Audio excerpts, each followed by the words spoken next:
திருப்படல்கள் 34 3-6 மற்றும் 15-18 முடிய.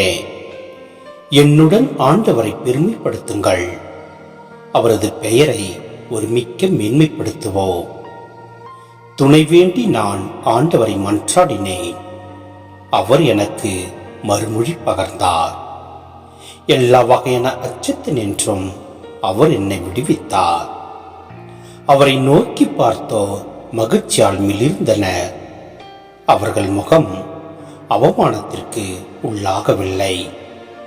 இந்த ஏழை கூவி அழைத்தான், ஆண்டவர் அவனுக்கு செவிசாய்த்தார்.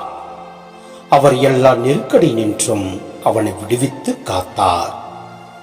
ஆண்டவர் கண்கள் நீதிமான்களை நோக்குகின்றன, அவர் செவிகள் அவர்களது மன்றாட்டை கேட்கின்றன.